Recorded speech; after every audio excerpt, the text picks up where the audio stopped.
Hola, ¿qué tal? Muy buenas noches, tengan todos ustedes. Es un placer y es un gusto volver a estar con ustedes aquí en tu canal Conociendo la Verdad. Y en esta ocasión tenemos a unos invitados muy especiales que yo los considero mis amigos, de los cuales se puede aprender, de los cuales se puede escuchar y de los cuales nosotros podemos poner atención para saber qué es lo que piensan cada uno de ellos acerca de nuestro Señor Jesucristo. Les pedimos disculpas. Dos de nuestros invitados tuvieron problemas, no pudieron estar con nosotros, pero están los que Dios hizo para poder platicar acerca de nuestro Señor Jesucristo. Muchas veces se dice, yo conozco, o yo sé, o yo he leído del Señor Jesucristo, pero en esta noche vamos a hablar de una manera más, un poco más profunda de lo que normalmente nosotros hayamos podido escuchar. Sabemos que todos sabemos de Jesús y sabemos que por la fe se recibe al Señor Jesús. Pero en esta noche estás invitado a poner atención, que tenemos unas grandes personas que van a hablar acerca de nuestro Señor Jesucristo. Mi nombre es Leonardo Lozano. Les doy, si pueden, cada uno de ustedes poder introducirse para que el pueblo los conozca. Ustedes van a tener 2 minutos. Guido, por favor, tienes 2 minutos. Adelante. Sí, muy buenas noches a todas las personas que están en este momento viendo esta transmisión, una transmisión muy especial. Es un compartir entre hermanos cristianos. Nos atañe, que es nuestro Señor Jesucristo. Como mi hermano Johnny lo dice, yo soy Guido Rojas, soy un teólogo católico de la Universidad Javeriana y también soy el administrador del foro Debates Cristianos Católicos versus Otros Cristianos.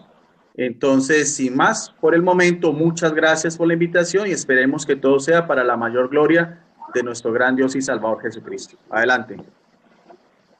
Muchas gracias, Guido. Gracias por tu introducción. Pues bien, hermano Ángel, es un gusto y es un placer tenerlo aquí con nosotros en el canal Conociendo la Verdad. Le pido por favor nos hable de usted, quién es usted, a qué se dedica, si se puede saber, y tienes su espacio. Es su tiempo, hermano Ángel. Bueno, Dios les bendiga, Dios les guarde. Les habla su siervo Ángel García desde Venezuela, Estado Vargas. Por la misericordia de Dios, soy apologista trinitario y actualmente me desempeño en el oficio pastoral. Prácticamente es un honor para mí estar por primera vez en este canal. He tenido muchos debates con apologistas unicitarios, sobre todo, inclusive con algunos testigos de Jehová que en estos días andan por allí muy, como dicen por allí, sueltos y bueno, he tenido la oportunidad, ¿no?, de tener ciertas palabras con algunos de ellos. En alguna oportunidad les invité a tener un debate sobre el esclavo fiel y discreto y los criterios doctrinales que se utilizaron, según ellos, por Jesús para, en 1918 y 19, escoger entre todas las religiones de la tierra cuál era el supuesto esclavo fiel y discreto, ¿no?, que es uno de los puntos centrales de la ideología de la Watchtower. Y he tenido debates con teólogos de la universidad, como Julio César Clavijo Sierra, Alexander Serrato. He tenido debates con algunos otros que quizás no vienen a mi mente en este momento, han sido tantos, pero el oficio pastoral es a lo que me dedico ahorita, bendito sea el Señor. Y bueno, es para mí un honor compartir con el varón Guido Rojas, ¿verdad?, teólogo católico, y con el hermano Leonardo en esta noche. Espero que podamos hacer un programa de altura y que podamos humildemente poder amplificar y desarrollar en sus implicaciones más profundas todas estas virtuales cuestiones epistemológicas y doctrinales acerca de lo que es la doctrina cristológica o la cristología, ¿verdad? Bendito sea el Señor. Adelante. Muchas gracias, hermano Ángel. Pues bien, como ustedes pudieron escuchar, tenemos a Guido Rojas. Él pertenece a la Iglesia Católica y también tenemos a nuestro hermano Ángel García. Mi nombre es Leonardo. Quiero decir que Jesús es la persona más importante en la historia y en la vida del creyente, así como para las mismas escrituras. Y también en todas partes nosotros vamos a poder ver a nuestro Señor Jesucristo, pues son las escrituras que nos hablan de Él mismo precisamente, y Jesús está plasmado en toda la Biblia. Dios hizo que su Hijo fuese la persona más importante, más especial, tanto del Antiguo Testamento como del Nuevo Testamento. Él es el anunciado desde antes que el tiempo fuera tiempo, o sea, desde la eternidad mismo. Como dije bien, mi nombre es Leonardo Lozano y esperamos que tengamos un programa, como acaban de decir mi hermano Ángel, un programa de altura, a lo que normalmente pues no estamos acostumbrados. Así es que voy con la primera pregunta. Déjenme decirles cómo se va a estar desarrollando este programa. Este programa se va a desarrollar alrededor de 3 preguntas. La primera es, ¿qué piensan ustedes acerca del Señor Jesús y si el Señor Jesús se encuentra en el Antiguo Testamento?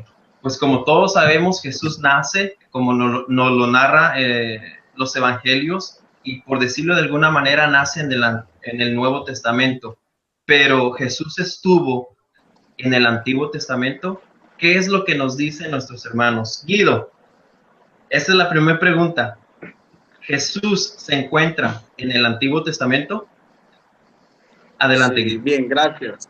Gracias, Johnny. Claro, evidentemente que sí, es nuestro Dios, es nuestro Salvador, es el Mesías anunciado de tiempo atrás, y como lo habíamos dicho, este compartir lo vamos a basar solamente en Sagradas Escrituras.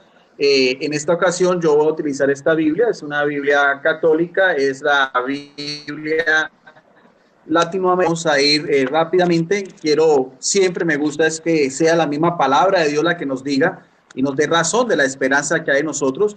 Y vamos entonces a lo que es la carta a los Hebreos. La carta a los Hebreos es muy interesante. En su introducción, en su prólogo, dice de la siguiente manera con respecto a esa pregunta.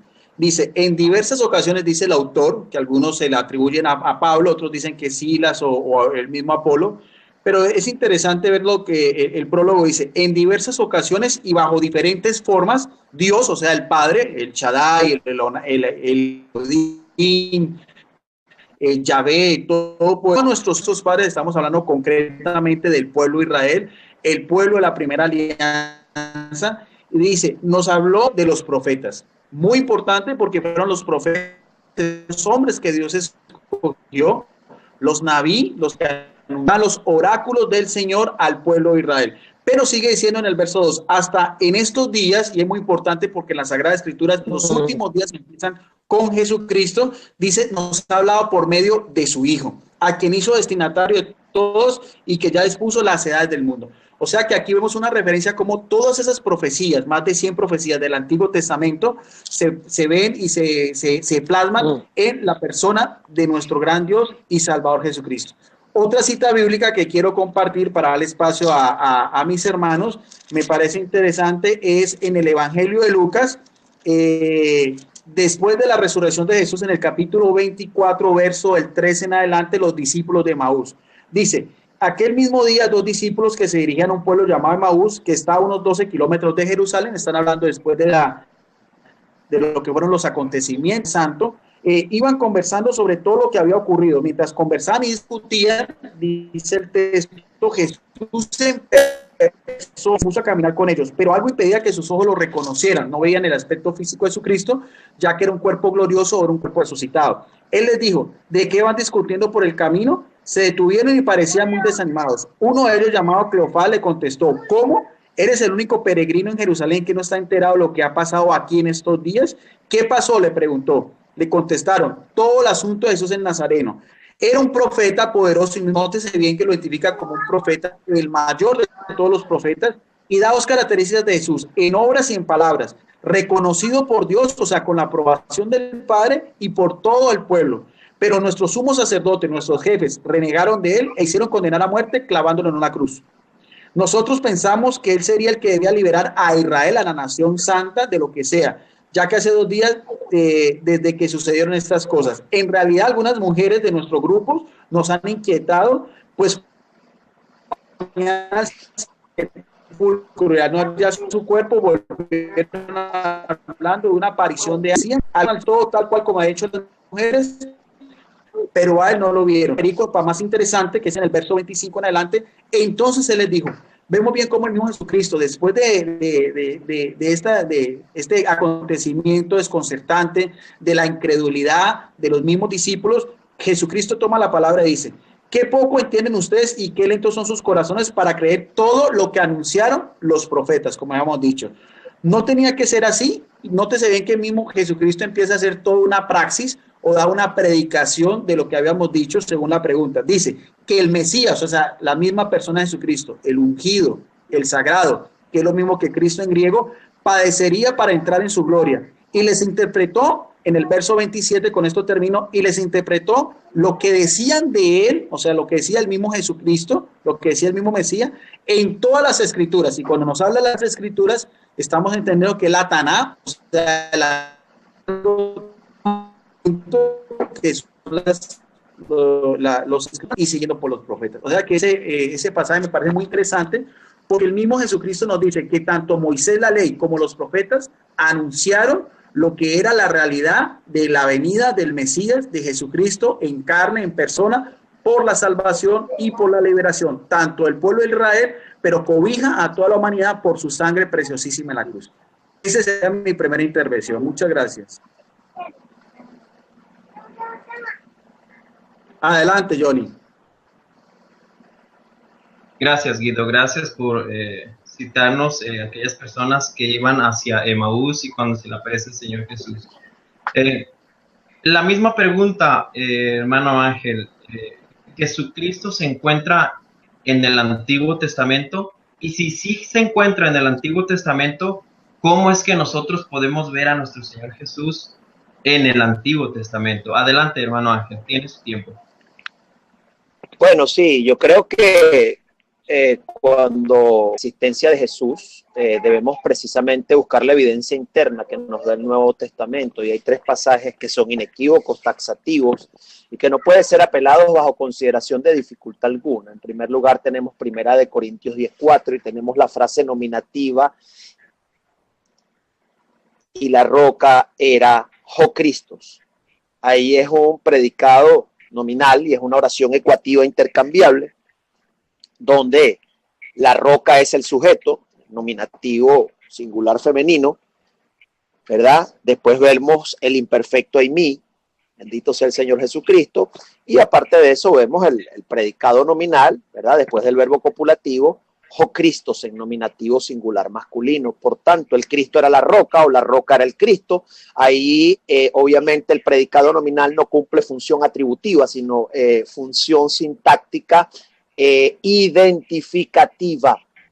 Es decir, el predicado nominal puede ser definido, puede ser indefinido, puede ser fuerza no es indefinida. Aquí la fuerza tampoco es cualitativa porque el predicado nominal, Cristos, va precedido del artículo definido. Por tanto, Pablo, por el sensus plenior apostólico, lo que los teólogos denominan el sensus plenior apostólico, es la revelación sobrenatural que le fue dada a él del misterio, ¿verdad? Dice que por revelación me fue declarado el misterio. Dice que él conoce a un hombre, Cristo, que fue arrebatado 14 años atrás al tercer cielo, donde oyó palabras inefables que no le ha dado al hombre expresar. Bendita sea su gloria y alabado su nombre para siempre. Entonces tenemos ahí el testimonio y la evidencia del mismo Nuevo Testamento, donde el apóstol Pablo, a través de la revelación divina, nos dice que la roca espiritual, y ahí el adjetivo espiritual está modificando al sustantivo roca.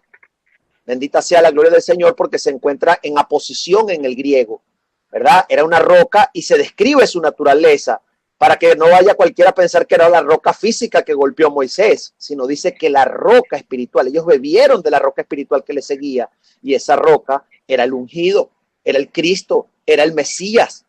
Y obviamente precisamente ese nombre, el Cristo, es inseparable del Hijo del Dios vivo, porque cuando vamos a Mateo 16, ¿verdad? Y está allí el famoso texto que nos divide a los católicos y a los protestantes, bendita sea la gloria del Señor.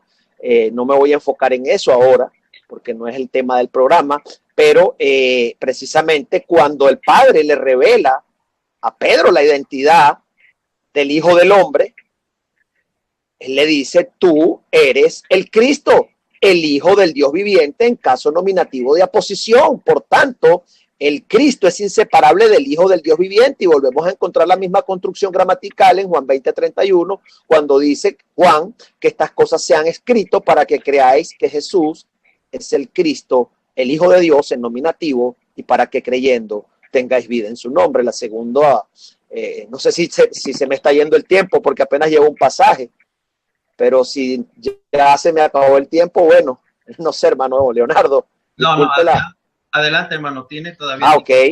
El segundo pasaje que quiero citar es precisamente la variante textual de 1 Corintios 10:9, si mal no recuerdo. En 1 Corintios 10:9 dice, ni tentemos al Señor, como muchos de ellos lo tentaron y perecieron por la serpiente. Pero esa no es la lectura que aparece en los manuscritos más antiguos. Ciertamente Westcott y Tischendorf traducen así, si mal no recuerdo, pero Bizantino y Nestelalán no. Bizantino y Nestelalán traducen, ni tentemos al Cristo, en 1 Corintios 10:9, al ungido, en caso acusativo que lo pone como objeto directo del verbo tentar o poner a prueba. Y todos sabemos que ellos tentaron fue a Jehová, pero Pablo, a través del census plenior apostólico y según autoridades eruditas como el doctor Bruce Metzger, una de las grandes autoridades a nivel mundial en crítica textual, reconocen abiertamente que la lectura original es Cristos o Cristos o ton Cristón en acusativo, mejor dicho, ¿verdad? Entonces, si ellos tentaron al Cristo, no pudieron haber tentado a un Cristo inexistente, tuvieron que haber tentado al Cristo, el Hijo del Dios viviente, porque no hay dos Cristos, tampoco existe un Cristo Padre, bendita sea la gloria del Señor. Ungido, ¿verdad? En el bautismo fue el Hijo de Dios. Entonces, y precisamente eso está en Hechos 10:38, como Dios ungió con Espíritu Santo y con poder a Jesús de Nazaret, y este anduvo haciendo bienes y sanando a los oprimidos por el diablo, porque Dios estaba con él. Ahora, mi tercer texto de prueba, bendita sea la gloria del Señor, sería Judas 1:4 y 1:5, ¿sí? Y es interesantísimo, bendita sea la gloria del Señor Jesucristo, que en Judas 1:4 y en Judas 1:5 dice que hay muchos hombres, si mal no recuerdo, que convierten en libertinaje la gracia de nuestro Dios y niegan a nuestro único soberano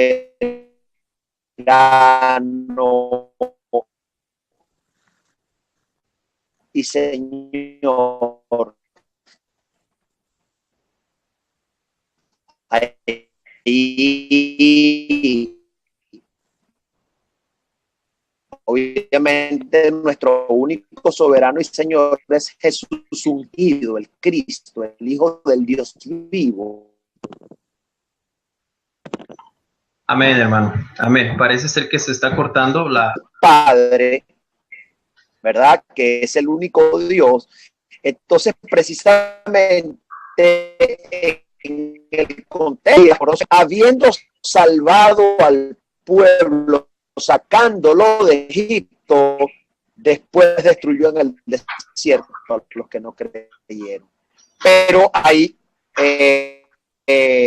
tanto A como B, que son manuscritos, traducen Señor, sino Jesús, que Jesús, una vez habiendo salvado al pueblo, sacándolo de Egipto, después destruyó en el desierto, que citó el varón Guido, bendita sea la gloria del Señor. Creo que no hay apelación posible, aunque veo 1:3 con sustancialidad, cognitivo, tributo, que quiero tratar ahorita, pero creo que estos tres textos son más que suficientes, sin necesidad de ir al Antiguo Testamento, porque el mismo Nuevo Testamento, a través del apóstol Pablo y a través del apóstol Judas, bendita sea la gloria del Señor, sin citar a Pablo en Colosenses 1:15, que dice que el Hijo es imagen del Dios invisible, y en el versículo 17 dice que Él existe antes de todas las cosas, y el Hijo de Dios es esa imagen del Dios invisible. De Génesis 1:26, cuando el Padre dijo, hagamos al hombre a nuestra imagen. Obviamente el Padre tenía una imagen y a Pablo se le revela en Colosenses, visible, otro de Dios. Entonces, por ende, él siempre ha existido como imagen del Padre invisible y como uno en la identidad del único Yahvé. Adelante. Gracias. Gracias, hermano Ángel. Le pido por favor a ambos que cuando uno esté hablando active su micrófono para que no se pueda escuchar. Adelante, mi hermano Johnny. Sí. Leonardo. Sí, muchísimas gracias. ¿Se me escucha? Adelante, hermano Guido. Ajá. Sí. Ok, ¿me escuchan? Gloria al Señor. ¿Sí me escuchan? ¿Pueden desactivar sus micrófonos, por favor, a ambos? Muchas gracias. Bueno, ya escuchamos a ambas personas cómo ellos están trazando la palabra de Dios, y yo quiero, bueno, antes que nada quiero asegurarme que me esté escuchando. ¿Sí me estoy escuchando? Sí. Gracias, Guido. Gracias. Antes que nada, a mí me gustaría estar diciendo que cuando uno... No se escucha bien, mi hermano. Gloria al Señor. Gracias, gracias, hermano. A mí me gustaría comenzar diciendo que la Biblia no es un libro común, y que cada vez que nos acerquemos a las Escrituras, hagámoslo con el pensamiento de que la Biblia no es un libro común. La Biblia es la palabra de Dios, y en ella está exactamente lo que Dios prometió al hombre. Fíjese también que la Biblia es tan honesta que no esconde los pecados de aquellos hombres. Ahora, retomando la pregunta, ¿Jesús se encuentra en el Antiguo Testamento? Mi respuesta es sí. Jesús se encuentra en todo el Antiguo Testamento, desde el Génesis hasta Malaquías, y desde Mateo hasta Apocalipsis. Se encuentra en profecías, se encuentra en las sombras y figuras, lo que conocen muchas personas como los tipos de Cristo. Jesús dijo que era necesario que se cumpliera de él lo que estaba escrito en la ley, en los salmos y en los profetas. Eso usted lo puede encontrar en el libro de Lucas, capítulo 24, versículo 42. Y en Lucas, capítulo 24, versículo 20, dice que comenzando desde Moisés y siguiendo por todos los profetas, les declaraba, y recordemos que esto se lo estaba diciendo a los que iban a camino de Maús, como lo acabó de decir Guido, todas las cosas que Moisés decía acerca de él. Y para esto yo quiero poner varios ejemplos, como ejemplo, Génesis. Jesús es el sacrificio de las pieles de animales que Dios hizo para cubrir el pecado de Adán y de Eva. Eso usted lo puede encontrar en Génesis 3:20. Si nosotros nos remontamos al libro de los principios o a este primer libro que fue escrito, ustedes van a recordar y va a llegar a su mente la historia que narra el escritor cuando Dios hace al hombre y a la mujer y les dice que de todo árbol del huerto pueden comer, menos de uno que está en medio del huerto, porque el día que de él comieran ciertamente morirán. ¿Y qué fue lo que sucedió? La serpiente, que era astuta, convenció a la mujer convenció al esposo, y Dios viene a dictar juicio ante estas tres personas, ante estas dos personas y ante la serpiente, ¿no? A cada uno de ellos les dictamina su sentencia, y dice la palabra de Dios en Génesis 3:20 que a Adán y a Eva los cubrió de pieles de animales. Esta es una figura del Señor Jesucristo. ¿Por qué? Porque Dios tuvo que haber sacrificado a unos animales para cubrir al pecador que es Adán y es Eva. Este es un tipo de Cristo. Otro ejemplo es el de Isaac, el hijo de Abraham. Este Isaac también es un tipo de Cristo o una sombra de lo que habría de venir, y lo podemos encontrar en Génesis capítulo 22. Dios habla a Abraham en el versículo 7. Isaac, ahora te llamo. Amor, yo te llamo, estoy en el video. A su papá por el cordero del holocausto. En el versículo 8, Abraham no le dice que él será el sacrificio, y en el versículo 9, Abraham ata a Isaac y le pone en el altar. Notemos que Isaac no se opone. Notemos que Isaac no dice, no, padre, yo no quiero morir. Y en el versículo 10, Abraham extiende su mano para degollar a su hijo. En el versículo 11, el ángel de Jehová impide el sacrificio. Si nosotros retomamos y leemos el capítulo 22, cuando Dios le llama a Abraham y le dice que le sacrifique a su hijo en holocausto, a la mente de Isaac y según los sacrificios del holocausto, la víctima tenía que morir y tenía que ser quemada. Esto le llegó a la mente a Abraham, y Abraham en obediencia iba a realizar el acto, pero también Isaac en obediencia, sin oponerse, iba a dar su vida en sacrificio. Isaac es un tipo de Cristo. Así nosotros también podemos ver cómo el Antiguo Testamento nos revela desde antes que venga el Mesías, que ya era posible que en el futuro vendría el Mesías. Ahora bien, en Éxodo, Jesús es el Cordero de la Pascua. Moisés es un tipo de Cristo también. Moisés fue perseguido siendo un bebé y profeta y también un libertador. En Levíticos, Jesús es nuestro sacerdote. En Número, Cristo es el pilar y la nube y la columna de fuego de noche. En Deuteronomios, Jesús es el profeta semejante a Moisés. Entonces podemos ver cómo las escrituras, cuando el Señor Jesús dice que era necesario que se cumpliese lo que estaba escrito en la ley, en los salmos y en los profetas, es correcto, porque ya se anunciaba el Mesías. En el libro de los salmos, Jesús es el pastor.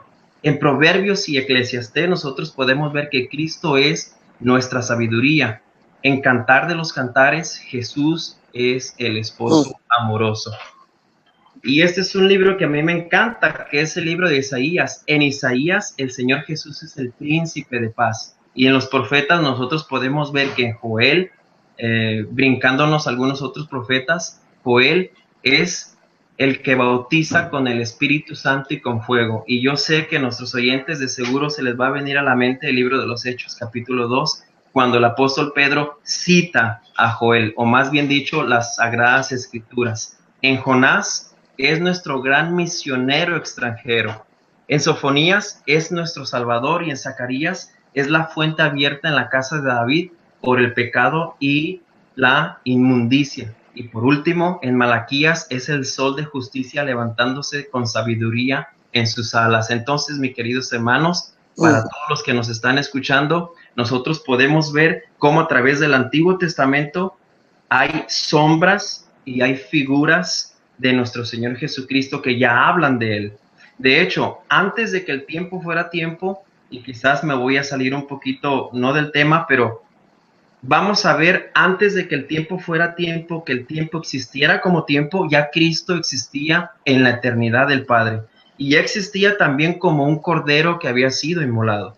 Entonces podemos ver que no solamente en las Escrituras nos revelan que el Señor Jesús ya existía, sino también el mismo Espíritu Santo a nosotros nos dice que Cristo, a pesar de ser anunciado en las Escrituras, ya existía con el Padre.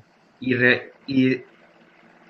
a pesar de existir, fue el que creó todas las cosas, y todas las cosas, dice la palabra de Dios, por Él subsisten. Hasta aquí yo termino con mi pregunta, y vamos a pasar a la segunda pregunta.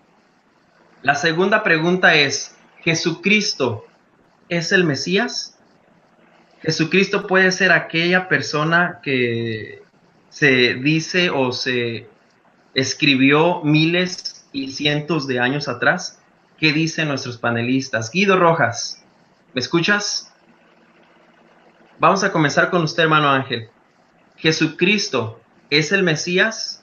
¿Habrá pruebas de que Cristo sea el Mesías? Adelante, hermano, tiene su tiempo. Sí, por supuesto. Creo que, si mal no recuerdo, en el capítulo 4 del Evangelio de Juan, la mujer le dice a Jesús, sé que ha de venir el Cristo, ¿verdad? Y cuando Él venga, nos declarará todas las cosas. Y Jesús le dice, yo soy, y el que habla contigo, Él es. Entonces no hay ninguna duda de que el testimonio propio de Jesús nos lleva a entender su condición mesiánica. Más allá de esto, tenemos la confesión petrina, que está en Mateo 16 al 18.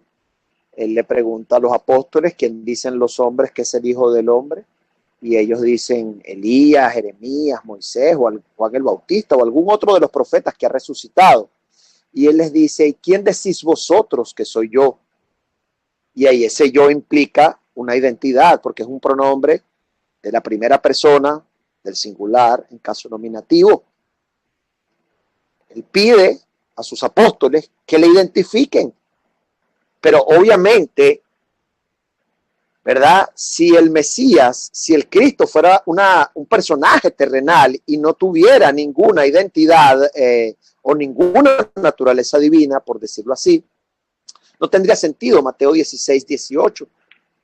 Porque precisamente el Padre que está en los cielos tiene que revelarle a Pedro quién es la identidad de ese sujeto allí denominado yo. Y Pedro le responde por revelación del Padre, directa: tú eres el Cristo, el Hijo del Dios viviente.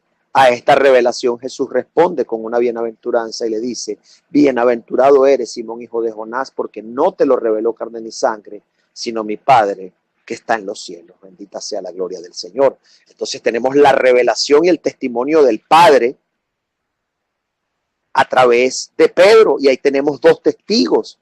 A más de eso, bendita sea la gloria del Señor, debemos entender el testimonio de Jesús como la luz del mundo, ¿no? Interesante que en Juan 8:12 él dice: yo soy la luz del mundo. El que me sigue no andará en tinieblas, sino que tendrá la luz de la vida. Y esa luz de la vida es la vida eterna. Ahí él está afirmando, ¿verdad?, su condición mesiánica, su condición divina, ¿no? Es interesante que esta misma afirmación, o paralela a ella, la vemos en Juan 10, 27 al 30. Ahí llega el Mesías, llega Jesús y dice, ¿verdad? Mis ovejas oyen mi voz y yo las conozco y me siguen y yo les doy vida eterna.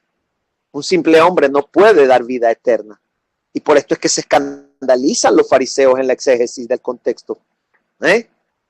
¿Cómo es que un hombre común y corriente como usted y como yo puede darnos vida eterna? Y él les dice: mi Padre que me las dio es mayor que todos y nadie las puede arrebatar de la mano de mi Padre. Y después sentencia y dice: yo y el Padre uno somos. Bendita sea la gloria del Señor. Y todos sabemos allí que Juan 10:30 es la piedra cardinal, ¿verdad?, de la divinidad de Jesús, de la divinidad del Mesías. Él afirma ser uno con el Padre. Allí uno es gen en el griego, en género neutro, y se refiere a una cosa, se refiere a que son algo, a una misma sustancia, a una misma esencia. Y después a nivel personal, ¿verdad?, está el plural somos. Dentro de ese uno hay un somos. No dice uno soy, dice uno somos. Una sustancia, una esencia, una naturaleza, un ser. Bendito sea el Señor. Además de esto tenemos el testimonio, ¿verdad? El testimonio en el libro de los Hechos dice que él enseguida iba a las sinagogas y predicaba y decía: este Jesús a quien yo os anuncio es el Cristo. Inmediatamente de su conversión, él lo que sale es a predicar que Jesús es el Cristo, el Hijo del Dios viviente, y la evidencia más terrible de que Jesús es el Mesías la tenemos en cuanto a lo que es el Evangelio de Juan, porque Juan el evangelista escribe todo un evangelio con un solo propósito. Yo quiero que los televidentes o los cibernautas que nos escuchan, bendita sea la gloria del Señor, los youtubers, tengan esto en consideración, porque es importantísimo. El apóstol Juan escribe su evangelio con un solo propósito, hermano Leonardo, hermano Guido, y está en Juan 20:31, y dice: pero estas cosas se han escrito para que creáis. Ahí está el complemento circunstancial de propósito. ¿Para qué? Para que creáis. ¿Para que creáis qué? Que Jesús es el Cristo, el Hijo de Dios, y para que creyendo tengáis vida en su nombre. Creo que escribir un evangelio completo de 21 capítulos, bendita sea la gloria del Señor, con un solo propósito, con un solo objetivo. Bendita sea la gloria del Señor, es más que suficiente para nosotros para determinar de manera taxativa, inequívoca y que no puede ser apelada bajo consideración de dificultad alguna, que precisamente Jesús es el Cristo, el Hijo del Dios viviente. Bendito sea el Señor. Adelante, hermano Guido o hermano Leonardo. Gracias, hermano Ángel. ¿Ahí se encuentra Guido? Sí, aquí estoy. Sí, Guido. La segunda pregunta que me gustaría que compartieras con nosotros, acabando de escuchar la intervención del hermano Ángel, la segunda pregunta es esta, Guido. ¿Jesús es el Mesías? Y si sí es el Mesías, ¿por qué sí es el Mesías? Adelante, Guido. Bien, gracias. Voy a hacerlo también desde los evangelios, desde los 3 evangelios sinópticos, un término en griego que quiere decir en paralelo. Sabemos que los 3 evangelios sinópticos son Mateo, Marcos y Lucas, pero voy a empezar con el primero, el más antiguo de todos, Marcos, escrito hacia finales de los años 60, donde la misma palabra de Dios nos dice, nos da respuesta a ese gran interrogante si Jesucristo era el Mesías. Ya vimos inicialmente cómo los profetas anunciaron a Jesucristo, cómo el mismo Jesucristo con los discípulos amados dice que tanto la ley de Moisés como los profetas hablaban de su persona muchos siglos atrás. Pero cuando empieza el Evangelio de Marcos, en el capítulo 1, verso 14, hay algo muy interesante. Dice, después de que tomaron preso a Juan el Bautista, por así decirlo, es el último de los grandes profetas, el último de los con que se cierra todo ese ciclo. Dice, Jesús fue a Galilea, o sea, al norte de Israel, donde se había criado. Sabemos que por eso se le llamaba Jesús Nazareno o el Nazareno, y empezó a proclamar la buena nueva de Dios. Aquí muy interesante porque el término es evangelio, la buena nueva de Dios. Y decía algo que es también muy tajante, el tiempo se ha cumplido, o sea, lo que se había anunciado ya se cumplió. Estamos ante la presencia del verbo, el logos, la palabra de Dios hecho carne, y dice, el reino de Dios, que era lo que él venía, el mensaje principal, el mensaje central de su predicación, el reino de Dios está cerca porque Jesucristo va a empezar su ministerio público a los 30 años de edad, y dice, renuncien a su mal camino y crean en la buena nueva.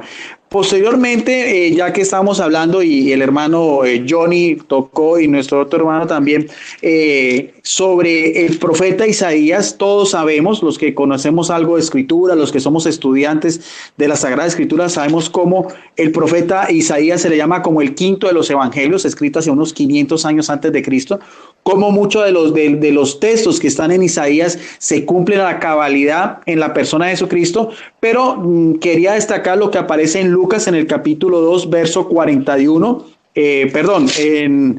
cuando Jesús empieza su ministerio público, que está en capítulo 4 de Lucas en el verso 14.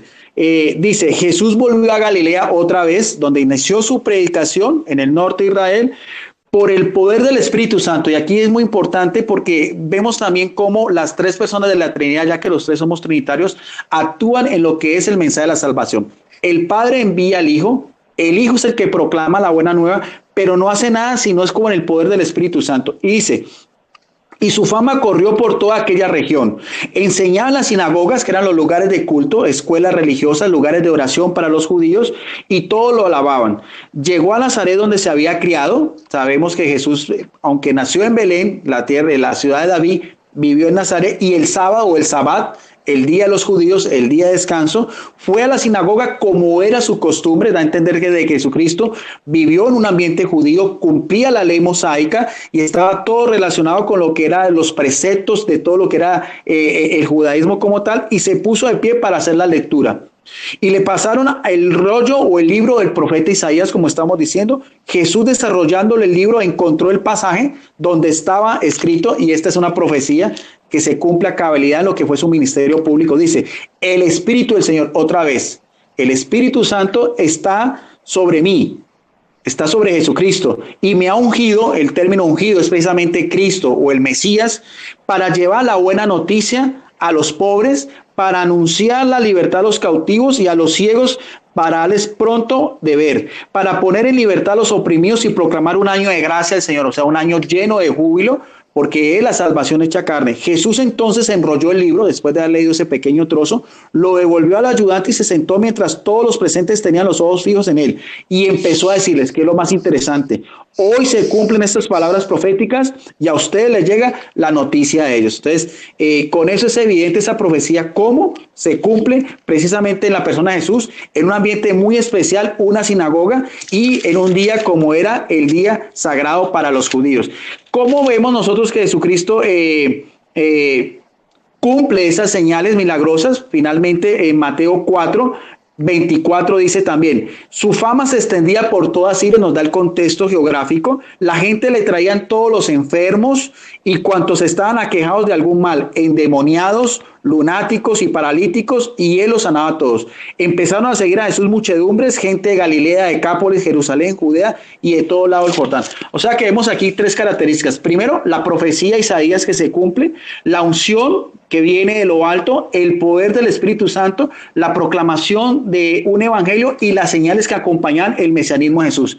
Señales milagrosas como curar enfermos, expulsar demonios, resucitar muertos y sanar a todos los oprimidos por el diablo, porque Dios estaba con él.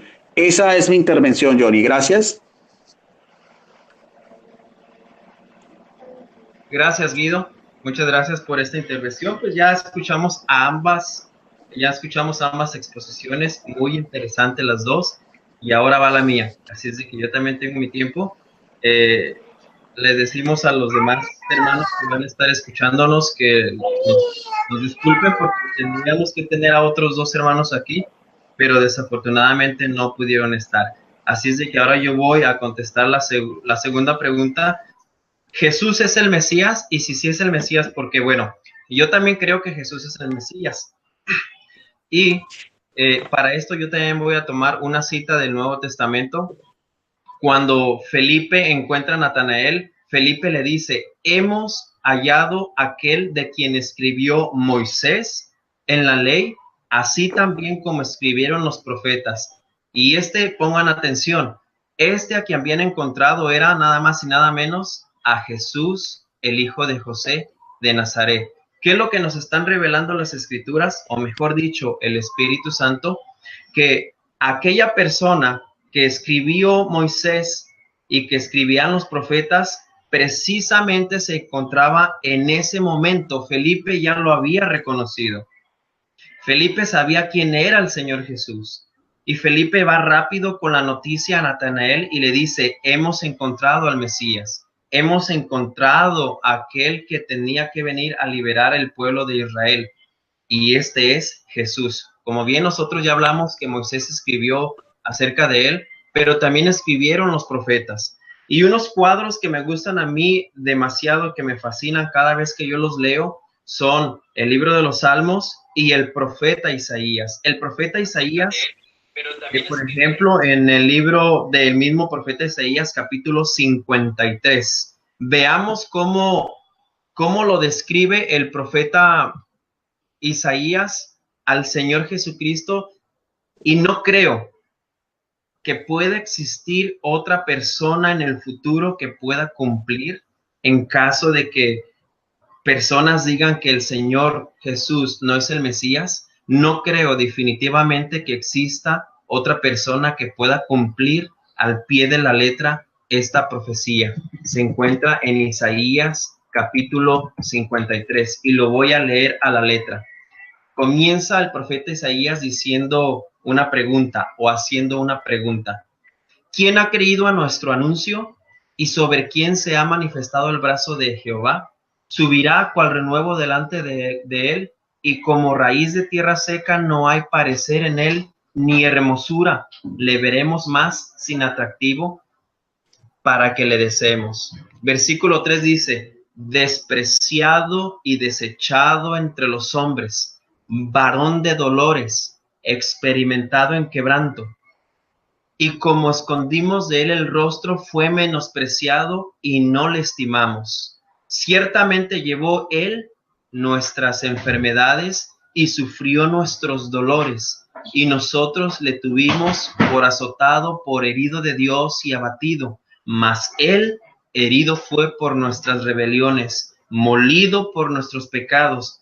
el castigo de nuestra paz fue sobre él, y por sus llagas fuimos nosotros curados. Ahora bien,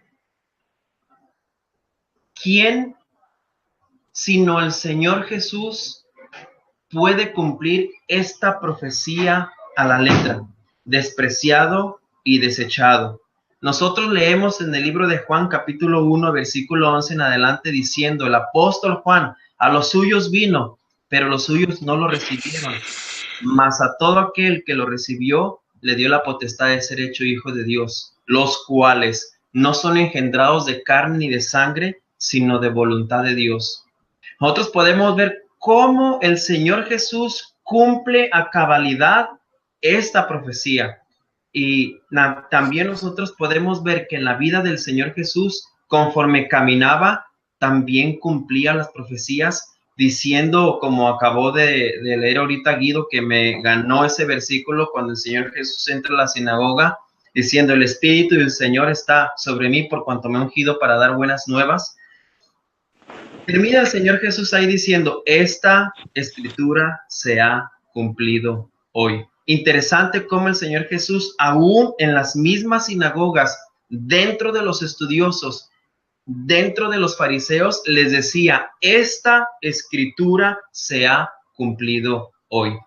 Otro cuadro muy hermoso y muy precioso que a mí me gusta cada vez que yo me acerco a los salmos y cada vez que yo tengo oportunidad de leer el salmo es el Salmo 22.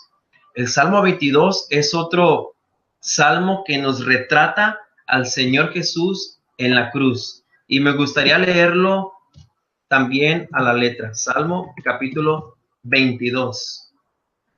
Dice de esta manera: Dios mío, ¿por qué me has desamparado? ¿Por qué estás tan lejos de mi salvación y de las palabras de mi clamor? Pero vayamos al versículo 6. Al versículo 6, mas yo soy gusano y no hombre, oprobio de los hombres y despreciado del pueblo.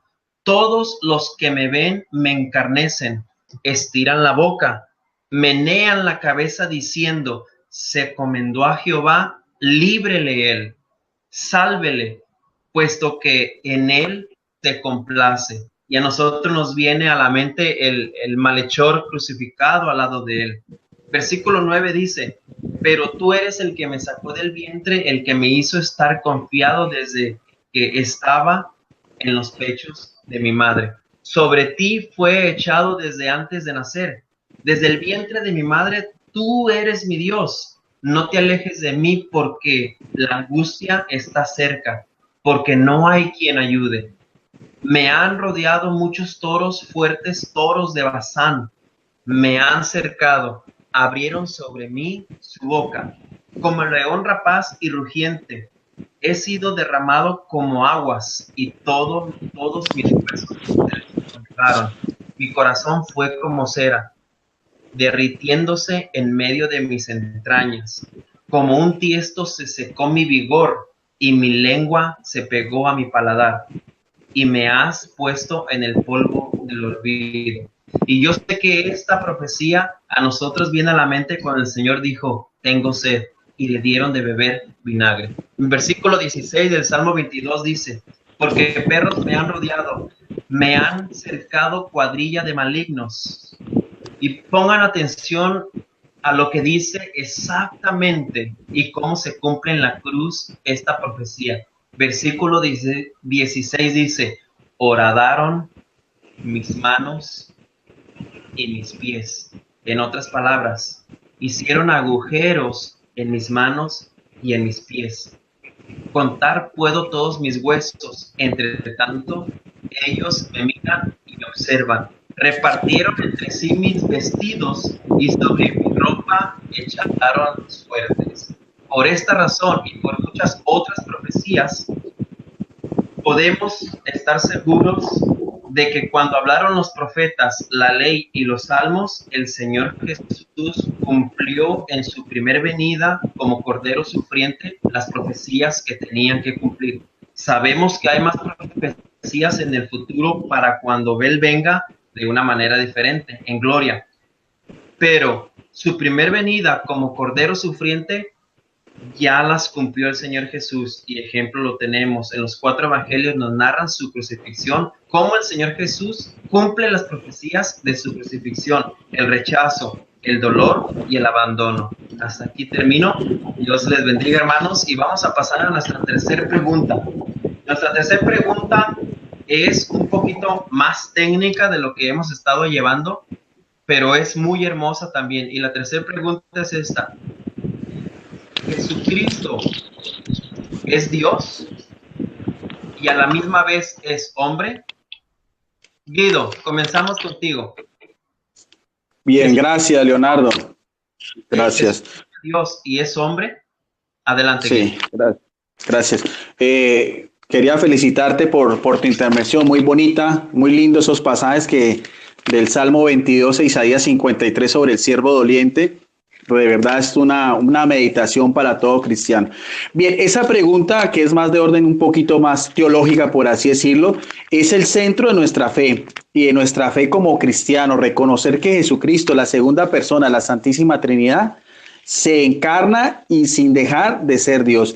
Ahora, un pasaje que es muy importante, sin lugar a dudas, es precisamente el que encontramos en el Evangelio de Juan. Todos lo sabemos, el evangelio que fue escrito por el discípulo y apóstol Juan, cuyo significado es el águila, porque es un lenguaje más elevado, y también se le llama Juan el teólogo.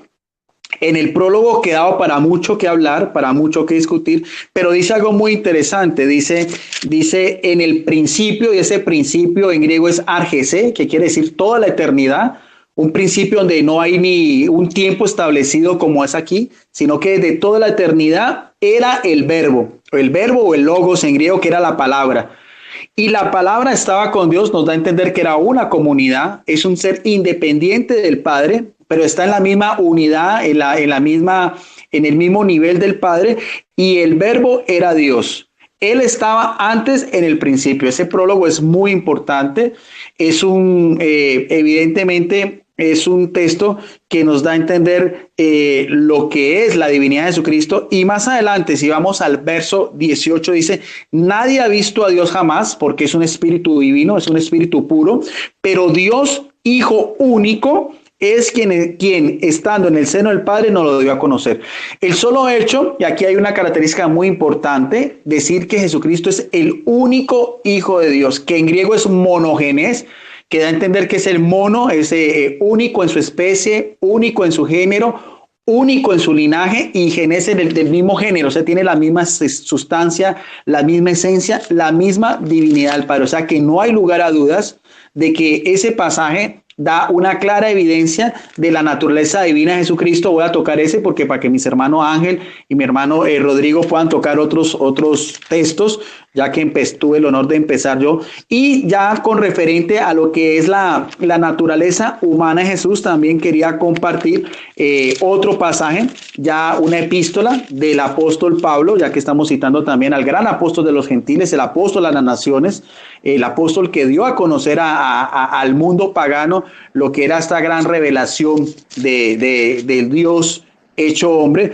y lo encontramos en la carta que él escribe a los cristianos de Galacia, que es la carta a los Gálatas.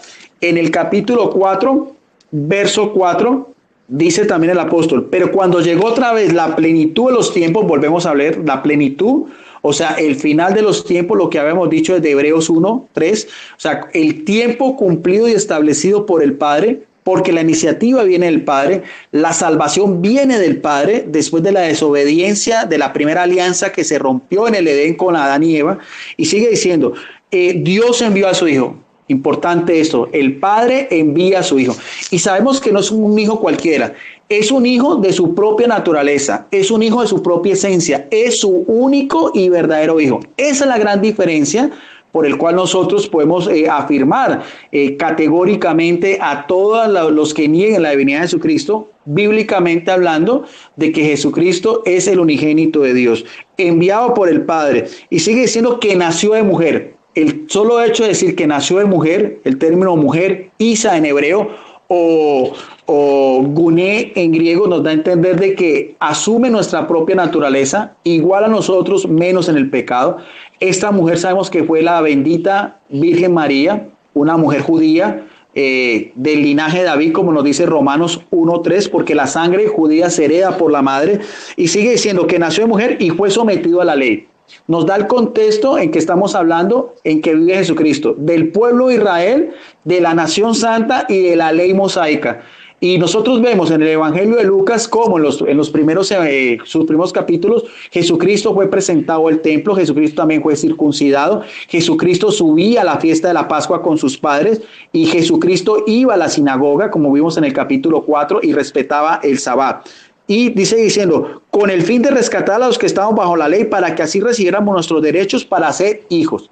Somos hijos adoptivos del Padre por Jesucristo. Ustedes ahora son hijos y como son hijos de Dios han mandado a nuestros corazones el espíritu de su propio Hijo que clama al Padre, Abba, o sea, Padre. Entonces con esos dos pasajes podemos también tener una idea teológica y bíblica, tanto en la naturaleza humana divina de Jesús, su preexistencia, como su naturaleza humana al encarnarse la Virgen María en la segunda persona de la Santísima Trinidad. Muchas gracias, Leonardo, y le doy paso a mi hermano Ángel para que haga también su intervención. Vamos a dejar que cierre el hermano Ángel. Muchas gracias, Guido. Gracias, el hermano Ángel. Vamos a dejar que él cierre el programa y yo me despido. Muchas gracias, Guido, por tu intervención. Excelente, excelente. Definitivamente el tenerlos aquí es algo muy, muy bueno. Juan capítulo 17, versículo 5. Está el Señor Jesús en el Getsemaní.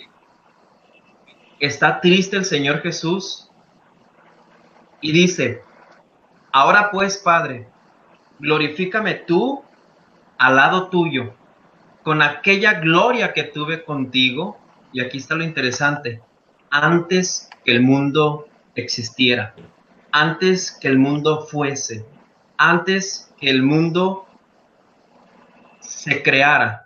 Glorifícame tú al lado tuyo con aquella gloria que tuve contigo antes que el mundo fuese. Nosotros podemos ver cómo el Hijo ya desde antes de toda la creación ya estaba con el Padre gozando con la misma gloria al lado de él. Ahora pues, creemos que Jesús es Dios. Claro que Jesús es Dios. No pueden existir dos primeros y dos últimos.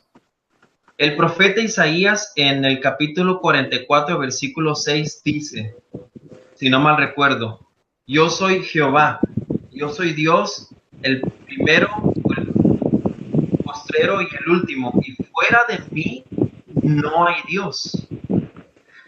Si nosotros ponemos atención a lo que está diciendo el profeta Isaías, categóricamente está diciendo que solamente es Él el primero y el último, no existe otro Dios.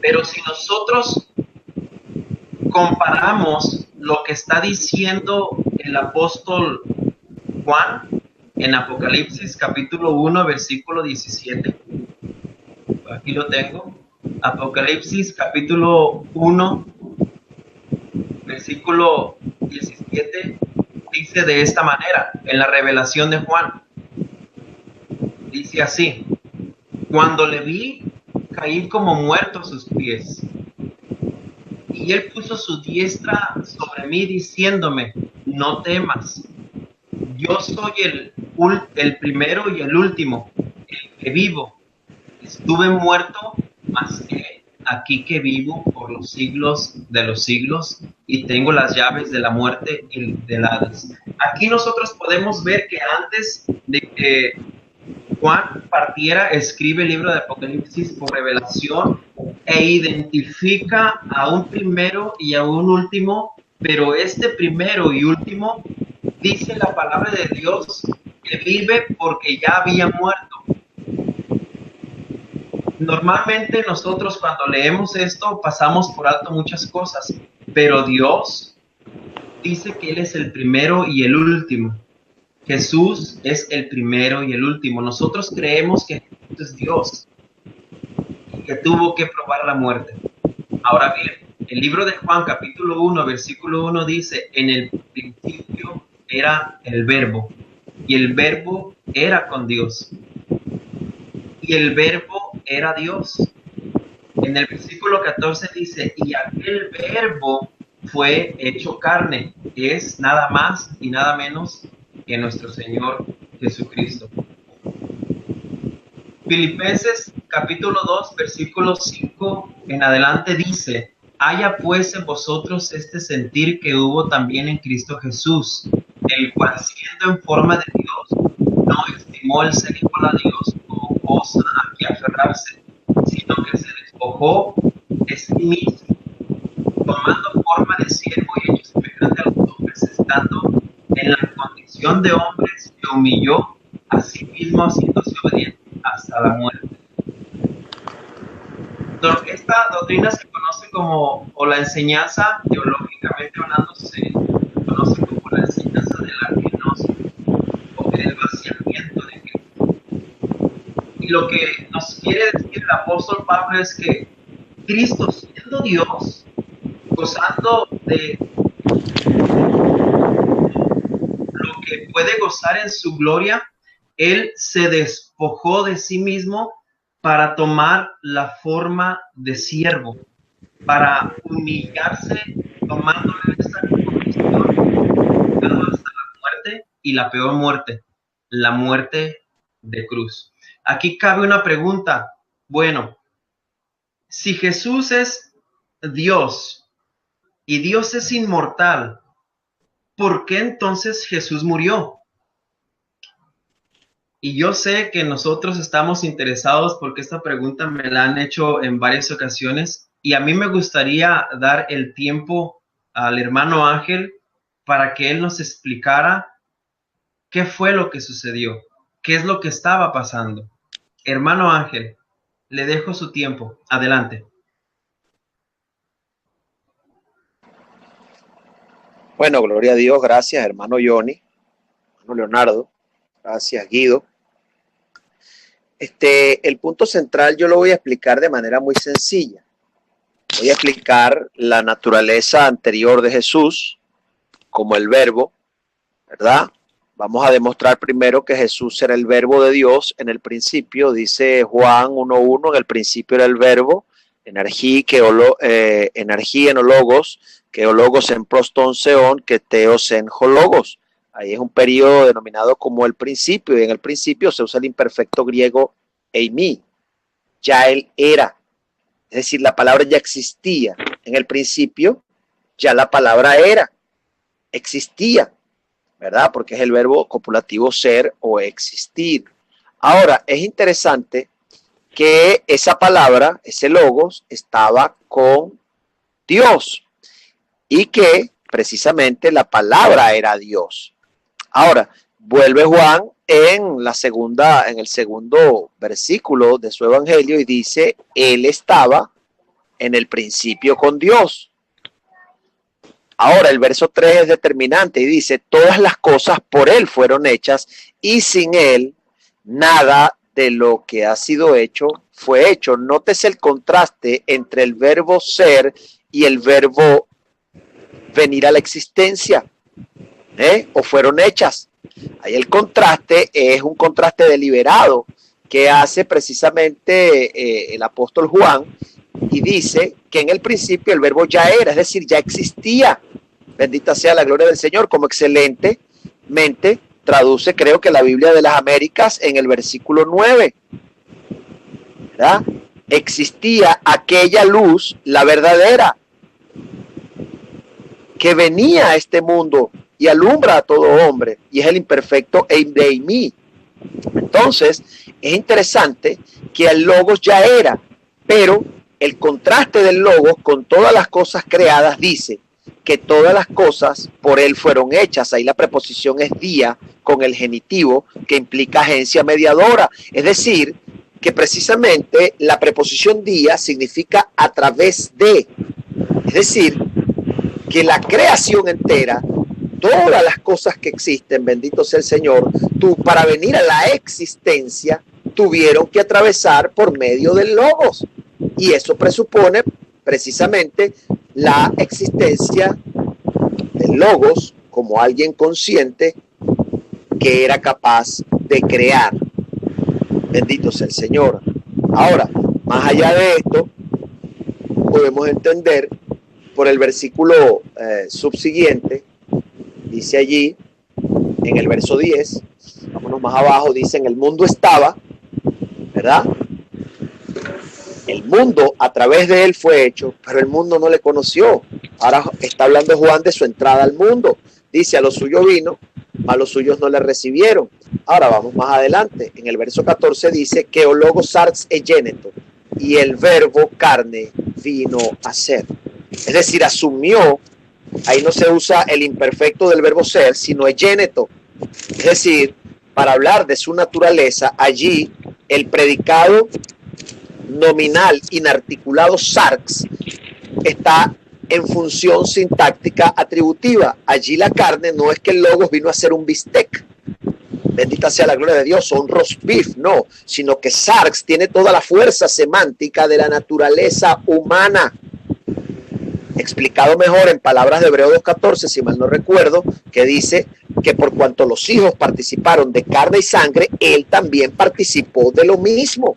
Sea lo que sea la carne y la sangre, que es la naturaleza humana o la plenitud de la naturaleza humana, él también participó de lo mismo y precisamente con un propósito. Ahí está el complemento circunstancial de propósito, para destruir por medio de la muerte al que tenía el imperio de la muerte, esto es, al diablo. O sea que la única manera de destruir al diablo y a su imperio era que él participara de carne y sangre, y allí él es un sujeto y es el Hijo de Dios. Pero en Juan 1.14 es el Logos el que se hace carne. Pero más allá de eso dice, y aquel verbo fue hecho carne. Carne vino a ser en la voz media, que implica que el verbo es el que ejecuta la acción de venir a ser carne. Después viene una conjunción copulativa y dice, y habitó entre nosotros. El texto griego traduce, si mal no recuerdo, tabernaculizó, puso su tienda entre nosotros. Es decir, esa carne y esa sangre que adoptó y que unió a su naturaleza divina, esa naturaleza humana que él unió y adjuntó a su naturaleza divina, con la cual también vino a ser uno, precisamente tabernaculizó o puso su tienda entre nosotros, dice Juan. Y después dice, con otra conjunción copulativa, y vimos su gloria. Es decir, nótese que aunque él se hace carne, habita entre ellos, dice el texto griego, y vimos la gloria de él. ¿La gloria de quién? Del Logos cuando estaba hecho carne, que aunque estaba hecho carne, jamás dejó de ser el Logos.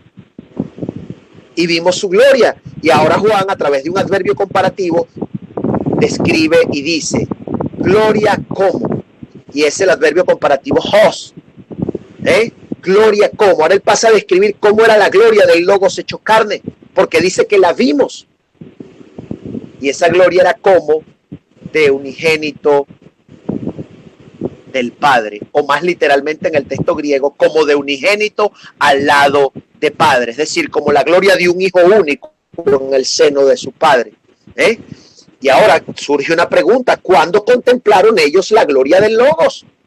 En su estado de encarnación, pues en la transfiguración. Él les dijo, hay algunos de ustedes, de los que están aquí presentes, que no gustarán la muerte hasta que hayan visto al Hijo del Hombre viniendo en su gloria. 7 días, 8 días después, los llevó al monte de la transfiguración y dice que orando fue transfigurado delante de ellos, metamorfó.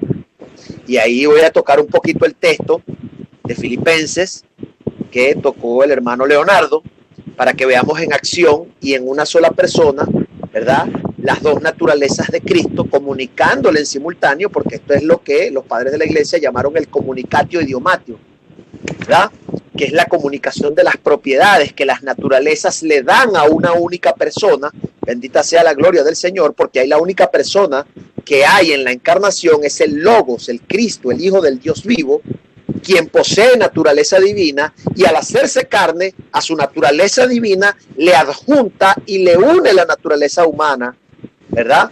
Ojo, no hay una fusión de naturalezas, sino una unión de naturalezas. Es decir, permítame explicárselo de una manera más sencilla, la naturaleza humana y la naturaleza divina le comunican todas sus propiedades, todos sus atributos a una única persona, hijo unigénito de Dios, como lo dice Calcedonia. Bendita sea la gloria del Señor, o como lo dice el concilio de Calcedonia, si mal no recuerdo. Ahora, es interesante también, bendito sea el Señor, destacar, ¿verdad?, que estas dos naturalezas convergen en una única persona, Jesucristo, el Hijo de Dios. Y veamos cómo Jesucristo, cuando va al monte de la transfiguración, metamorfó, que significa detrás de la forma. Nuestro hermano Leonardo hablaba de Filipenses, dice que él existiendo en forma de Dios, en morfe tuteu, bendita sea la gloria de Dios, no estimó el ser igual a Dios como cosa que aferrarse. Y veamos cómo él, a pesar de haberse despojado a sí mismo, tomando forma de siervo, tomando la naturaleza humana, aún en esa condición de hombre, cuando él va, es transfigurado delante de los apóstoles cuando para él mostrarle su gloria. Bendita sea la gloria del Señor. Y Jesús, en su estado de humillación, les muestra su gloria como de unigénito al lado de Padre, lleno de gracia y de verdad en el monte, y dice la Escritura que su rostro se volvió blanco como el sol y sus vestiduras tan blancas que ningún lavador en la tierra podía hacerlas. Es decir, él les estaba mostrando su estado de gloria, aquel estado de apoteosis que tuvo con el Padre desde antes de que el mundo fuese en el monte de la transfiguración. Ese estado de gloria estaba unido al estado de humillación. La forma de Dios estaba unida a la forma de siervo, pero velada y oculta detrás de ella. Bendita sea la gloria del Señor. Ahí están las dos naturalezas del Señor comunicándole en simultáneo sus propiedades. Y para los que todavía no me han entendido, permítame ponerse en un contexto más fácil que usted me pueda entender. En Juan 8:54, 55, 56, 57 y 58 y 59, los fariseos quieren apedrear a Jesús, porque él los confronta y les dice: si vosotros fueses hijos de Abraham, las obras de Abraham haríais. Y más abajo, él les dice: si yo me glorifico a mí mismo, mi gloria nada es. Mi Padre es el que me glorifica, el que vosotros decís que es vuestro Dios. De cierto os digo que el que guarda mi palabra nunca verá muerte. Y ellos le dijeron: ¿quién te haces tú? ¿Eres tú acaso mayor que nuestro padre Abraham y que todos los profetas que murieron? ¿Quién te haces a ti mismo? Y más abajo el Señor les dice: Abraham vuestro padre se gozó de que había de ver mi día y lo vio y se gozó. Y ellos le preguntan: aún no tienes 50 años y has visto a Abraham. Observa el cuestionamiento de ellos hacia Jesús. Aún no tienes 50 años y has visto a Abraham. Y es verdad, ellos tenían a un hombre simplemente delante de él, pero ese mismo hombre que aún no tenía 50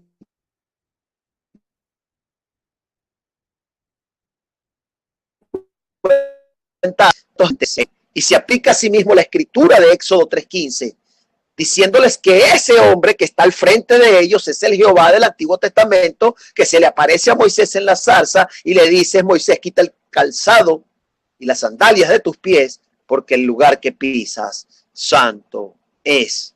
Bendita sea la gloria del Señor.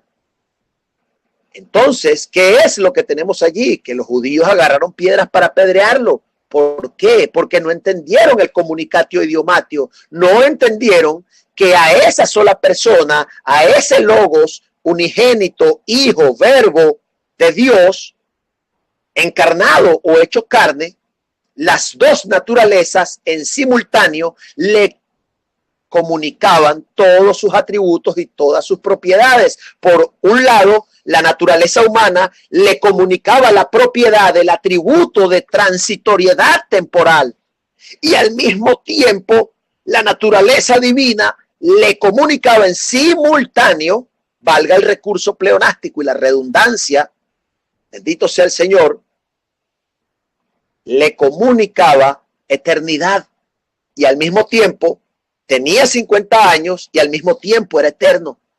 Los judíos no podían entenderlo. Permítame explicarlo y explicitarlo, desarrollarlo de nuevo en sus implicaciones más profundas. Permítame ir a Juan 10:27, lo mismo que dije hace rato. Mis ovejas, ahí se presenta un hombre diciendo que él es el buen pastor. ya se los había dicho, y su vida da por las ovejas. Y les dice, vean lo que le dice en el contexto del comienzo del capítulo 10 de Juan, porque lo estoy citando de memoria, no necesito abrir la Biblia para ello, sino que simplemente quiero compartirlo, ¿verdad? En el capítulo 10 él les dice, yo soy el buen pastor, y el buen pastor su vida da por las ovejas. Casi nada se aplicó a sí mismo el Salmo 23. Jehová es mi pastor y nada le faltará. Los judíos estaban familiarizados, sabían de lo que Jesús les estaba hablando. Ellos entendían perfectamente que les estaba diciendo ser el Jehová, el Yahvé del Antiguo Testamento. Por eso me ama el Padre, porque yo pongo mi vida para volverla a tomar. Tengo poder para ponerla, tengo poder para volverla a tomar. Mandamiento recibí de mi Padre. Y nótese que ahí está la distinción personal, afirmo de testamento, pero que tiene un padre, para las ovejas para volverla a tomar, tiene poder para ponerla, tiene poder para volverla a tomar. Yo creo que los judíos comenzaron a rascarse la cabeza y diciendo, se volvió loco. Más abajo sigue el contexto, sigue el debate teológico con los judíos, y Jesús de una vez agarra y dice, no voy a acabar con, y voy a explicar cómo son a ellos, ¿verdad? Y en el verso 27, 28, 29 subsiguientes les dice, mis ovejas oyen mi voz. Les vuelve a decir que él es el buen pastor y que las ovejas son de él. Es un adjetivo posesivo. Mis ovejas oyen mi voz y yo las conozco y me siguen. Y yo les doy vida eterna. ¿Cómo es posible que un hombre que aún no tiene 50 años pueda dar vida eterna? Si solo Dios es el dador de la vida eterna. Y no perecerán jamás. Es decir, protección eterna. Ni nadie las arrebatará de mi mano. Mi Padre que me las dio es mayor que todos y nadie las puede arrebatar de la mano de mi Padre. Yo y el Padre, uno somos. Y dice que tomaron piedras para apedrearlo. Ellos entendían lo que él les estaba diciendo. Estaba apelando a su divinidad, a su eternidad, a su poder de dar vida eterna. Estaba diciendo que era el Jehová del Salmo 23, el buen pastor. Bendito sea la gloria del Señor. En el verso 32 le dicen a él, no por buena obra te apedreamos, sino por blasfemia, porque tú siendo hombre, Dios. No soportaban los judíos, no podían entender las dos naturalezas de Jesús. Y él les dice, no está escrito en vuestra ley, yo dije dioses sois. Y si Dios llamó dioses a aquellos a quienes vino la palabra, que eran unos simples jueces de Israel, bendita sea la gloria del Señor, les dice al que el Padre santificó y envió al mundo, ahí les está hablando de su descenso sobrenatural y de su venida al mundo. Explíquenme mejor, hermano Ángel, no lo entiendo. Sí, ¿verdad? Aquella luz verdadera que alumbra a todo hombre venía a este mundo. Ahí se está hablando del Logos en su entrada al cosmos, al vientre de María para redimir a la humanidad. Bendita sea la gloria del Señor. Ahora él se identifica como ese que vino al mundo. Dice al que el Padre santificó y envió al mundo. ¿De dónde lo envió? Pues desde el cielo.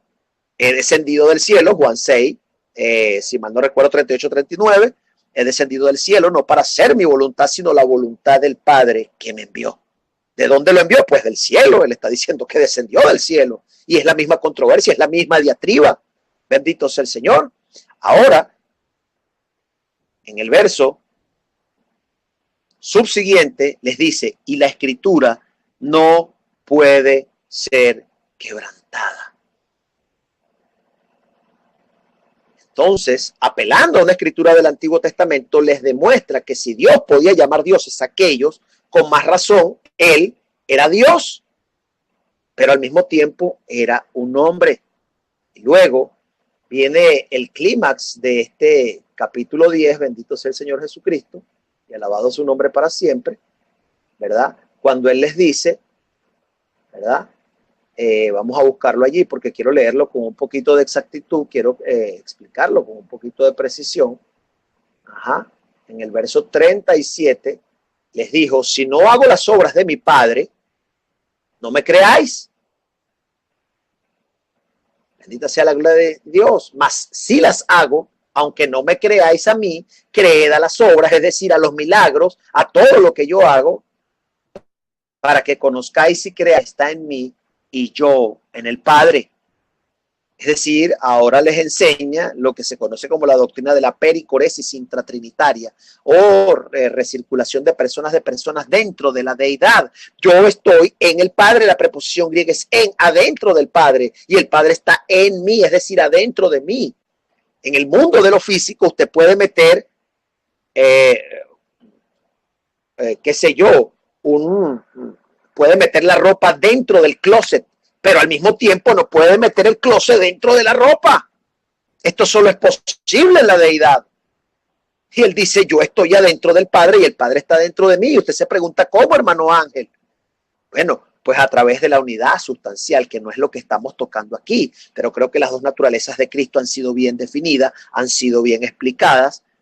He demostrado con lujo de detalles que Él era 100% Dios, Él era 100% hombre. He demostrado que las dos naturalezas, que son abstractas, ¿verdad? Su humanidad y su divinidad le comunicaban al mismo tiempo la facultad de ser un hombre que aún no tenía 50 años, pero al mismo tiempo ese hombre que aún no tenía 50 años existe antes que Abraham existiera. Ahora, hablando del comunicatio idiomatio, yo quiero responder la pregunta del hermano Leonardo, porque él me hizo una pregunta. ¿Cómo pudo morir Jesús siendo inmortal? Bueno, voy respondiendo a la pregunta. Resulta que las dos naturalezas están unidas, no fusionadas. La comunicación de las propiedades no es que la naturaleza humana, voy profundizando un poco más, le comunica sus propiedades a la naturaleza divina, y no es que la naturaleza divina le comunica sus propiedades o atributos a la naturaleza humana, no.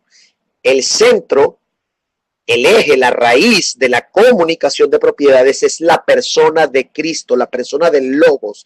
El Logos, la persona, es la que recibe de ambas naturalezas en simultáneo la comunicación de propiedades, la comunicación de atributos, etcétera, etcétera, etcétera. Y esa única persona, en virtud de la naturaleza humana asumida en la encarnación, pues a través de esa naturaleza humana, esa naturaleza le comunica a la única persona la propiedad de la mortalidad, y en simultáneo su naturaleza divina le comunica a esa persona la propiedad de la inmortalidad. Hermano Ángel, me está volviendo loco, explíquemelo un poco mejor. Pues bueno, ya que me pregunta, yo le voy a responder. Déjeme ampliar, déjeme explicitar y déjeme redondear un poco más todo este asunto tan tedioso. Bendito sea el Señor. Vamos más allá. En Apocalipsis 1, ¿verdad? 17 y 18, que citó nuestro, se demuestra que la muerte no pudo romper la unión de naturalezas, lo que se conoce como la unión hipostática, la convergencia de dos naturalezas en una sola hipóstasis, en una sola persona. Dice, yo soy el primero y el último, divinidad. Y después viene la conjunción copulativa que. Y dice, y estuve muerto. Y el que vivo y estuve muerto. Es decir, en simultáneo, ese sujeto, esa persona que está ahí hablando es yo. Y note cómo él afirma, él no dice nosotros, él dice yo. Soy el primero y el último, divinidad. Y, es decir, al mismo tiempo, en simultáneo, el que vivo y espero he aquí por los siglos de los siglos. Precisamente, sus dos naturalezas, la unión de ellas, trascendió la muerte. Hermano Ángel, ¿cómo la muerte no pudo afectar a las naturalezas? Precisamente porque las naturalezas son abstractas y son un conjunto de atributos, de características, de propiedades abstractas de una persona. La persona es lo tangible. Las naturalezas son abstractas, ellas no pueden morir, ellas no pueden escuchar, las naturalezas no pueden comer, no pueden ver. Bendita sea la gloria de Dios, porque son conjuntos, atributos, propiedades, características de una persona o de una raza. Bendita sea la gloria del Señor. ¿Cuáles son esas características o propiedades o atributos que la naturaleza divina le comunicaba a la persona? Pues eternidad, omnipotencia, omnisciencia, omnipresencia. ¿Cuáles eran las inmortalidad? ¿Cuáles eran los atributos, las propiedades, las características que la naturaleza humana le comunicaba a la persona en simultáneo? Bueno, mortalidad, transitoriedad temporal, limitaciones de espacio-tiempo, limitaciones en conocimiento, entre otras características, y todas estas propiedades en simultáneo convergían en una sola persona. Ahora bien, en el momento de la cruz, quiero explicarlo con lujo de detalles. En el momento de la cruz, ¿quién muere? ¿La persona o las naturalezas? Bueno, en primer lugar, las naturalezas no mueren porque son abstractas, pero hay una propiedad que la naturaleza humana le comunicó a la persona que estaba en carne, que era el Logos, y esa propiedad que le comunicó era la corporalidad. Dios es incorpóreo. Por eso es que él existía en forma de Dios. Y esa forma de Dios era espiritual. Por eso dice que y bebieron de la roca espiritual que le seguía. No era una roca física, era una roca espiritual. Él era espíritu al igual que su padre. Por eso era imagen del Dios invisible. Bendito sea el Señor. Esa forma de Yahvé, esa forma de Dios de Filipenses 2:5 era de naturaleza espiritual, inmaterial, intangible. Pero al asumir la naturaleza humana le proporciona un cuerpo, corporalidad. Y él viene a ser uno con su cuerpo de carne en la encarnación. De hecho, en los anatematismos del concilio de Éfeso en 431, si mal no recuerdo, creo que San Cirilo citó contra Nestorio un anatematismo muy famoso que dice: maldito todo aquel, anatema todo aquel que diga que el Logos en la encarnación no vino a ser uno con su cuerpo de carne, sino que el Logos era uno y el cuerpo de carne era otro. Ahora es interesantísimo que en el momento de la muerte, ¿verdad? La muerte solamente puede tocar lo material. Por eso es que el Logos necesitaba participar de carne y sangre, porque es interesante que él dijo: yo pongo mi vida para volverla a tomar, tengo poder para ponerla y tengo poder para volverla a tomar. Pero resulta que según Levítico 16, en el día de la expiación, si mal no recuerdo, que es el Yom Kippur, el Señor dice a través de Moisés, bendita sea la gloria del Señor, que la vida de la carne en la sangre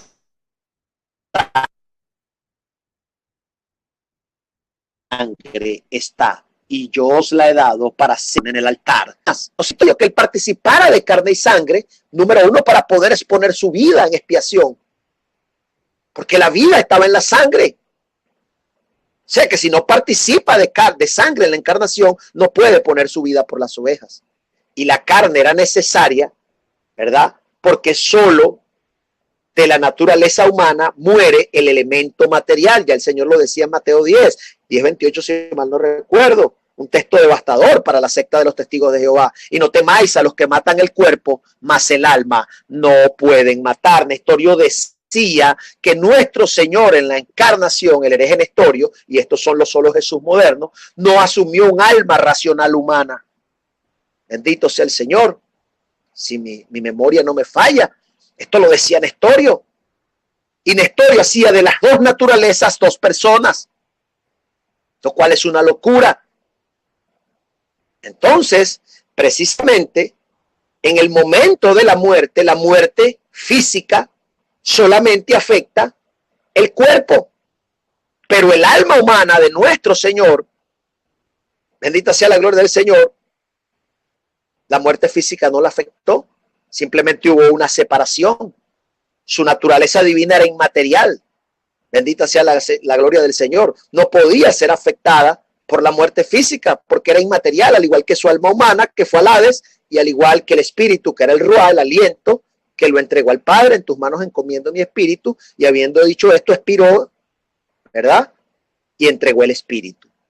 Entonces, precisamente, lo único que muere, como lo dice el libro de Hebreos, dice, mediante la ofrenda del cuerpo de Jesucristo, hecha una vez para siempre. Sacrificio y ofrenda no quisiste, Hebreos 10:5, entrando en el mundo dice, sacrificio y ofrenda no quisiste, holocaustos y expiaciones por el pecado no te agradaron. Entonces dije, he aquí que vengo, Dios, para hacer tu voluntad, como en el rollo del libro está escrito de mí, y ahí aclara él que para eso más me preparaste cuerpo. Repito, más me preparaste cuerpo. Bendita sea la gloria del Señor. ¿Dónde llevó los pecados? En su cuerpo sobre el madero. No en su alma ni en su espíritu. Sobre su cuerpo en el madero. Ahora, para finalizar, es interesante que en el momento de la resurrección, ¿verdad? Como él vino a ser uno con su cuerpo de carne, cuando el Logos, cuando el Señor, cuando el Hijo de Dios resucita, él tiene ahora que resucitar en un cuerpo, pero en un cuerpo de gloria, en un cuerpo divinizado. Y por eso dice que en él habita corporalmente toda la plenitud de la deidad. Es decir, ahora en la resurrección ya su cuerpo no es mortal. Su cuerpo es de gloria, inmortal, no puede morir. En ese cuerpo la divinidad se ha corporificado, diferente de Dios Padre, quien no posee cuerpo. Es espíritu, pero no posee un cuerpo. Bendita sea la gloria del Señor. Y ahora, después de la resurrección, aunque en él siempre, enfatizo esto, habitó toda la plenitud de la deidad, la forma de habitación de la deidad cambia en la resurrección. Y ahora, bendita sea la gloria del Señor, la divinidad se corporifica. Y todo su cuerpo es divino, divinidad pura, naturaleza divina. Y por eso, cuando él le dice a Tomás, que lo ve y le dice, ven acá, palpa y ve que yo mismo soy, mete tu dedo en mi costado y en las marcas de los clavos y ve que yo mismo soy, porque un espíritu no tiene carne ni huesos como veis que yo tengo. Y Tomás responde finalmente en Mateo, en Juan 20:28 y dice, Jo Kyrios mou, que oseos mou, tú eres mi Señor y mi Dios. Y ese que se le apareció es el Hijo resucitado, que en el verso 17 había dicho a la mujer, no me toques, no me retengas, porque aún no subo a mi Padre y a vuestro Padre, a mi Dios y a vuestro Dios. Y ahí está precisamente, en ese contexto, todo el misterio de las dos naturalezas de Cristo. Por tanto, queda probado que la muerte no afectó su naturaleza divina, porque cuando Él se levanta, bendita sea la gloria del Señor, de los muertos, dice, yo soy el primero y el último, y el que vive y estuvo muerto, pero aquí ahora vivo por los siglos de los siglos. Lo cual quiere decir que Él, en virtud de su unión hipostática de naturalezas, o a esa misma persona, su naturaleza divina, le sigue comunicando el atributo, la propiedad de ser el primero y el último. Y solo el primero y el último es inmortal, pero su naturaleza humana le comunica el atributo de ser el que vive y estuve muerto en simultáneo. Dios le bendiga, Dios les guarde. Amén. Adelante, hermano Leonardo. Gracias, hermano Ángel. Excelente explicación. Tremenda la explicación y esperemos que a nuestros oyentes, a nuestros amigos, a nuestros hermanos les sea de edificación esta explicación, porque definitivamente necesitamos aprender, necesitamos escuchar de los que saben para poder aprender. Y es un gusto el tenerlo aquí con nosotros en Conociendo la Verdad. Guido, para despedirnos, danos un minuto de despedida. Adelante, Guido. Sí, gracias Johnny y al hermano Ángel por esta invitación. Un programa muy edificante, un programa en el cual 3 cristianos de diferentes denominaciones nos pusimos de acuerdo para hablar de Jesucristo. pienso yo de que podríamos seguir, Johnny, más adelante, volver a hacer. Sobre Jesucristo podemos hablar muchas cosas, su ministerio público, explicar sus parábolas, su muerte, su resurrección, ahondar un poco más en su naturaleza divina y humana. Entonces, ese sería mi mensaje final, un mensaje de unidad, de buscar que Jesucristo es el camino, la verdad y la vida, y que Él es el único nuestro Dios y Salvador. Gracias a ti y al hermano Ángel, y espero volverlos a ver en otra oportunidad. Bendiciones para todos.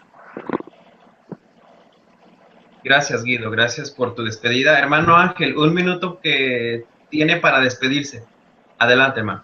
Bueno, gracias a nuestro hermano Leonardo, gracias al hermano Guido, es verdad que somos de diferentes denominaciones, bendito sea el Señor, pero aún así, bueno, creemos en la doctrina de la Trinidad, tenemos muchas cosas en común, creo que más son las que nos unen que las que nos dividen, ¿verdad?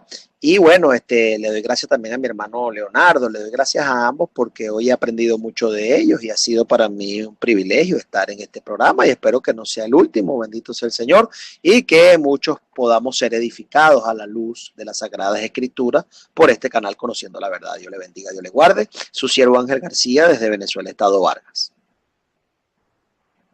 Pues bien, gracias, hermano Ángel. Pues bien, como ustedes acabaron de escuchar, las explicaciones y las exposiciones tanto del Antiguo Testamento como del Nuevo Testamento y la clase que nos dio hermano Ángel García acerca de la hipostasia de Cristo, de la unión entre la carne y lo divino, la kenosis de Cristo, ese cuerpo de humillación por el cual atravesó la muerte sin afectar a la divinidad, sino que el cuerpo, aquel que dijo yo tengo poder para dar mi vida y para volverla a tomar.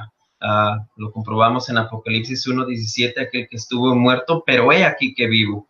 Y también un poquito hablar de la pericoresis intratrinitaria. Son palabras un poco técnicas que, claro, con el estudio uno las puede ir aprendiendo poco a poco. Pero tenemos aquí a este invitado Ángel García, que él es experto en poder explicar la Trinidad a través de estas palabras técnicas y a través del griego. Muchísimas gracias a ambos.